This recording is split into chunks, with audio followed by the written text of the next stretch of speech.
Roman Reigns returned on last night's WWE SmackDown. We have an update on top free agents signing with WWE, and a major match has been set for WWE Bad Blood. Stay tuned for all the wrestling news. Now, SmackDown made its debut on the USA Network last night. It's been on Fox for the past 5 years, but they kicked off the USA era with Cody Rhodes versus Solo Sikoa in a steel cage match for the undisputed WWE Championship. At the end of that match, of course, the Bloodline had to get involved. Cody's still champ, by the way. Of course, that wasn't changing. Cody's still champ, and he hit a massive crossbody off the top of the cage. I'm which really was glad. just really cool. Insane. I'm glad he didn't do the moonsault. Yeah, oh god, yeah. Cody, it's a risk. Did a big crossbody off the top of the cage, some crossroads on Solo, and he scores the pin. As the match finished, though, the Bloodline surrounded the ring, and they climbed the steel cage from the outside. And it was like sheer intimidation tactics. Like Tama's climbing the cage, sits at the top, and he's just looking at Cody like, like he's rabid. Yeah, that man. You know, he looked like an animal climbing up that cage, as did Jacob Fatu. Now, they beat down Cody Rhodes in the ring, hit everything they possibly could on Cody. Jacob goes up top, like Solo sends Jacob up top, and it's like, oh god, what are they going to do? Yeah, is he going to hit a splash? It looked like he was going to go hit a splash, but then Roman Reigns' music hit. Of course, Roman Reigns, the OTC, he is back. He made his way down to the ring. The aura that man had on his way to the ring. Oh, yeah. As he slammed the cage door shut. Yeah. It was very Rorschach. It was very, like, I'm not trapped in here with you. You're trapped in here with me. Exactly, yeah. He goes after the Bloodline. They did manage to get the upper hand, but then Cody evened it up, and we saw a little bit of tension between the two of them. It was like, oh, well, we've got similar things aligning right here. And then later in the night, obviously, this was the first match of the evening. Oh, yeah. I mean, what a hell of a way to start, right? Big season debut, season premiere, whatever you want to call it. New channel switcheroo time. And I think a lot of us predicted Reigns would be back. Yeah. But what a way to do it. And then throughout the night, Nick Aldis was saying it was Solo Sikoa and Jacob Fatu versus Cody Rhodes and Roman Reigns at Bad Blood, if both Cody Rhodes and Roman Reigns would agree to that match. Later on in the night, we had Roman Reigns come out to the ring. He was telling the crowd how he's the OTC, not just the original tribal chief, the only tribal chief. Oh, very nice. Very nice. Yeah, it was great. It's only I liked it anyway.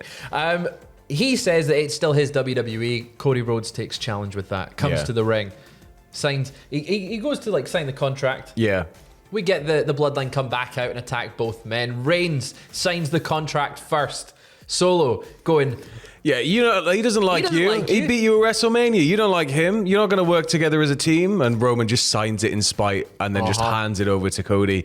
This coming just after Cody tells him it's a very different, it's not your WWE anymore. It's not been your WWE since WrestleMania, right? So it was kind of tense still. Very tense. But Roman kind of just shrugs, and I guess it's like the enemy of my enemy is my friend. So Roman just sort of shrugs, signs it, hands it to Cody, and now it's set. There's still a bit of an awkward standoff at the end when Roman leaves. Yeah.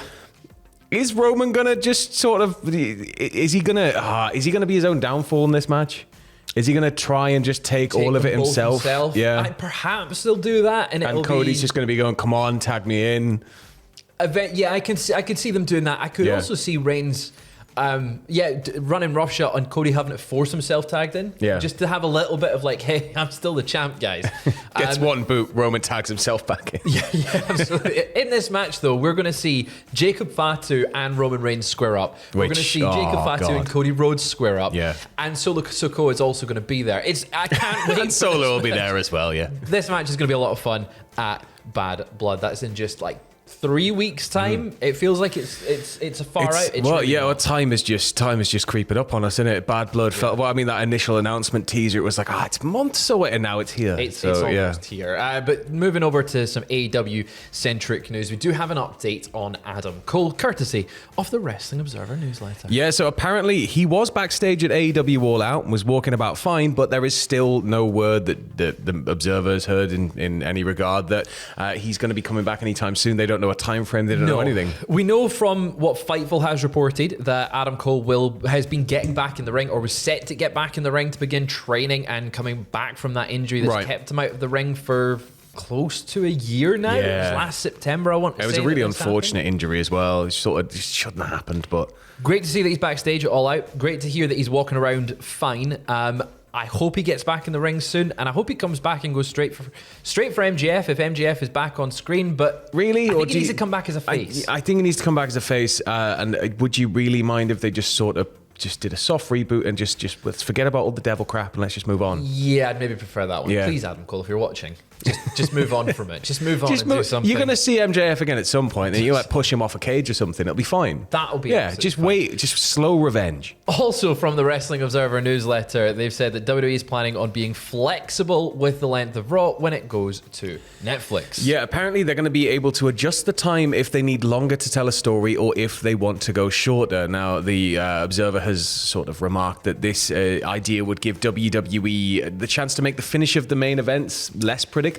So you don't really know if the show's going to run a set time every week because Netflix is just able to do whatever. You do whatever you want. So you could have like a main event that just goes an hour if you wanted. You could have a main event that goes like 5 minutes and it runs short. And I think that it's a good way to make it less predictable. We know that there's going to be obviously some advertisements running through it. It's been seen that this is potentially a chance for Netflix to move more into the advertisement market. We're seeing a lot more streaming services go, hey, here's some adverts for you. You want adverts? Do you want no adverts? It's 40 quid a month. It's either us or Sky now. Choose.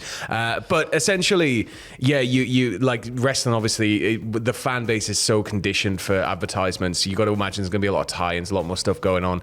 But I think that, having the ability to run like however long you want really is great. We're not quite sure just how long Raw will be when it hits Netflix. It's going to USA Network for the next few months, or staying with USA, I should say, and it's getting cut down to 2 hours. There's confusion after whether it is going to increase again, but it looks like, as this report notes, it's going to be quite flexible. It could run 3, it could run 2.5. And depending on how they do adverts, right? Because if they do it like AEW does with the picture-in-picture for the AEW premium subscriber thing, it's like, I think you could, in theory, like if you actually just run the show through the adverts, like Raw isn't 3 hours because there's so much advertisement time. It's probably about 2:15. Yeah, so it's like if you just sort of ran the adverts over the top of the show, then it's already kind of near 2 hours. Would be the sweet spot in terms of length of Raw, and it definitely would make the main events less predictable. We know when it gets to that cut in the fine line of like, there's only 5 minutes till they go off the air. Everybody's salivating over the camera work over in Japan for that. The Netflix stuff. But everybody was like, look at this. I've never seen pro wrestling look. So 2017 SmackDown had that camera. It did have that camera. That had that camera, and you all went, what's that? And I was like, that's a really good angle. No, it's disgusting. That's awful. But now Netflix is doing it in Korakuen Hall. Oh, yeah, now it's getting 5 stars, isn't it? You're all Dave for once. All of you. Well, you mentioned the word SmackDown, so let's talk about it, because LA Knight is set to defend his United States Championship next week against Andrade. Now, this comes, of course, because Andrade beat Carmelo Hayes in this best of 5 series. Yeah, they've been going back and forth. They've been going back for quite a while now, and it looked like, they were going to have a stalemate, and I thought it was going to end in a double... Like a three-way situation. Situation. Andrade's getting that title shot. He's getting it next week. He's going to straight on with LA Knight. It's going to be a good match. Yeah, it's going to be a banger. So that's all you can really hope for at this point. I feel like I need Andrade to have something more to sink his teeth into story-wise.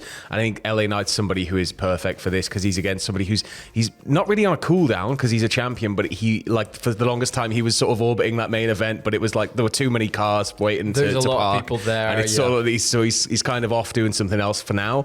I think Andrade's a great opponent here. They can possibly put on a series of good matches or build towards a big pay-per-view marquee one. I do think Carmelo's getting involved next week. I think he's going to stop this from having a finish, and that means that we will get a LA Knight, Andrade, Carmelo Hayes US title triple threat at some point soon. Either way, I'm excited to see what they do with the US title.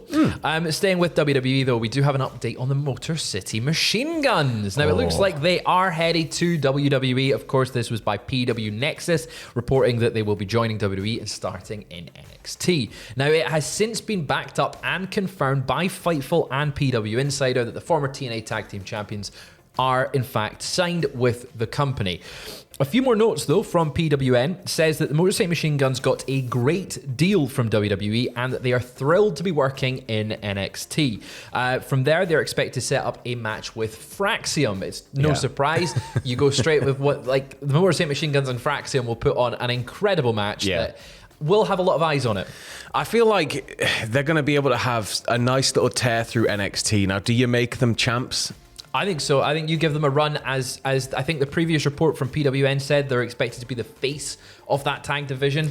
Put those belts on them. How long until you get them to the main roster, though? That's the thing, because it's like MCMG, man. Like they have a lot of. I mean, there's a lot of back and forth though as well with TNA right now, and obviously they have a rich history with TNA. So I think there's a lot of interesting stuff you can do there. But before long, I want to see them up there mixing it up on the main roster. There's so many possibilities. Well, you say that, and Corey from PWN did note that they are expected to go to the main roster after an extended run in NXT. Ooh. No clue on how long that run will actually be, but extended's the key word, I think, there. Do you reckon they're going to be the elder statesmen for a while? They're going to kind of hold that division down, and then whoever beats them, they're made, right? I mean, exactly. That puts over anyone that beats them. And finally, they've said that their deals give them flexibility post-wrestling, and the plan is for them to retire and become coaches. Oh, they'd be so within good. WWE, they would make complete sense, right? A tag team teaching tag wrestling.